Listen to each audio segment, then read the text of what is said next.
Bonjour à tous, bienvenue dans Histoire de chaman. Je vous invite à partager ensemble des expériences qui me sont arrivées ici en terre de Brocéliande, terre d'histoire et de légende.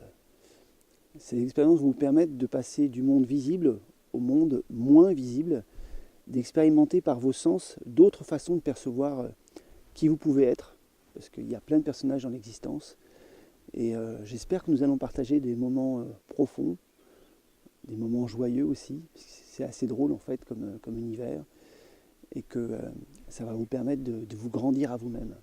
Donc à tout de suite dans Histoire de chaman.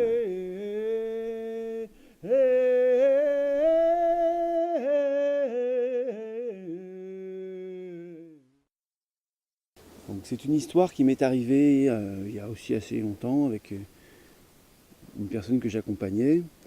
Et j'avais remarqué que cette personne, elle avait vraiment beaucoup de colère en elle, mais elle ne se rendait pas compte de la colère qui était en elle. Et c'est important qu'une personne perçoive cette colère en elle, qu'elle porte, parce que les autres la voient et ça crée des situations que la personne ne comprend pas toujours. Et donc j'avais un petit exercice que je faisais à l'époque qui consistait à rentrer dans ce jeu de la colère pour vraiment la faire sortir. Ça ne voulait pas forcément dire que la personne allait être guérie, mais en tout cas, ce que ça voulait dire, c'est que la personne allait pouvoir exprimer une partie de sa colère et se rendre compte à quel point elle était coléreuse, quoi. Et je lui propose cet exercice, donc ça se passe dehors, et elle rentre vraiment bien dans l'exercice. Elle rentre bien dans l'exercice, et au fur et à mesure que je lui expliquais, déjà avant qu'elle rentre dans l'exercice, j'ai vu que le ciel commençait à changer, commençait à s'assombrir. Ça s'est fait presque vraiment de manière très simultanée. On peut dire que ça s'est fait de manière simultanée. Et quand elle a commencé à rentrer dans le travail à son tour, là vraiment le ciel est devenu noir.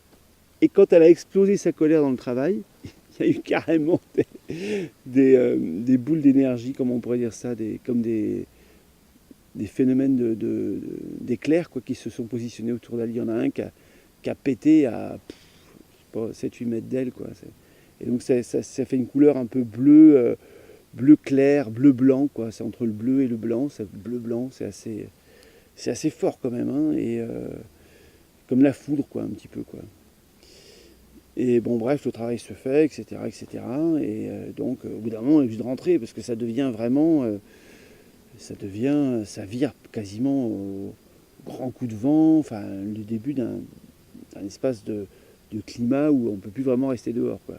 Donc on rentre à l'intérieur, on finit le travail et puis elle rentre chez elle. Et en fait, à partir de ce moment-là, la nuit a été très très ventée. Et ça s'est fini en tempête, cette histoire. Et donc il y a eu une tempête, etc., etc. Et moi, pendant la nuit, je sais que j'ai été réveillé par quelque chose que je ne peux pas exprimer en des termes, on va dire, usuels, mais vraiment une sensation extrêmement étrange dans la nuit, quoi. Et je savais que c'était en relation avec la forêt, quoi. Et en fait, je crois que c'est 2 jours, 3 jours après, je suis allé dans la forêt parce que je trouvais il y avait vraiment quelque chose qui me tracassait dans la forêt. Et en fait, j'ai découvert qu'il y avait un arbre qui était tombé suite à cette tempête, mais un arbre qui était au moins gros comme ça, quoi, qui était tombé de tout son long. Et donc il faisait, je sais pas moi, 15 mètres de haut, 20 mètres de haut, je sais pas combien de haut il faisait. Par chance, il était tombé du bon côté, donc il n'avait pas amené avec lui trop, il n'avait pas créé de dégâts, parce qu'il était tombé dans une clairière. Et ce qui était le plus étrange, c'était que quand cet arbre était tombé, il avait laissé une partie de son fût. Et le fût de cet arbre, ça ça permettait de voir que l'arbre était pourri déjà, donc il avait fait son temps de vie, et que ça faisait quelque chose dans lequel on pouvait aller dedans, comme si et quand on était debout, on tenait dans cette partie de tronc qui était partie. C'est comme si l'écorce était restée de l'arbre, quoi. Comme une peau. L'arbre avait laissé une partie de sa peau dans ses racines, quoi. Et moi, ce que j'ai compris après avec mes amis, les esprits de la forêt, c'est tout le côté où, en fait, je l'avais déjà perçu avant, mais je veux dire, là, c'était une preuve plus que tangible. Comment les arbres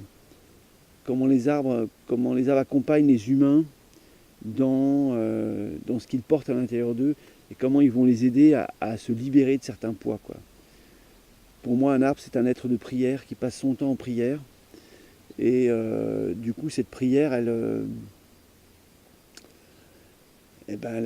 porte l'homme, elle le nourrit, pas que d'ombre pas que d'ombre l'été quand il a besoin et de bois de chauffage, elle le nourrit aussi vraiment profondément à l'intérieur de lui. Et ce grand chêne, il avait entendu cette occasion pour partir, pour laisser tomber cette colère au sol, pour la remettre à la terre. Il avait accepté de donner sa vie, c'était le moment pour lui. Il avait fait ce qu'il avait à faire sur terre, quoi. Et donc j'ai travaillé autour de cet espace, de cette écorce enracinée en terre pendant quelques temps. Et c'était devenu un endroit où les gens posaient des anciennes histoires, quoi. Et ça durait quelques temps, puis après je suis passé à autre chose. Voilà, c'est une histoire qui apparemment tient pas grand-chose, ça tient un fil. Mais moi, ce que je veux surtout que vous vous sensibilisez, c'est à l'idée que les arbres sont des êtres vivants avec lesquels vous pouvez communiquer, qui communiquent avec vous d'une certaine manière. Et essayez de ressentir la prière des arbres, c'est vraiment quelque chose de très touchant. Voilà, à très bientôt dans la suite d'Histoire de chaman.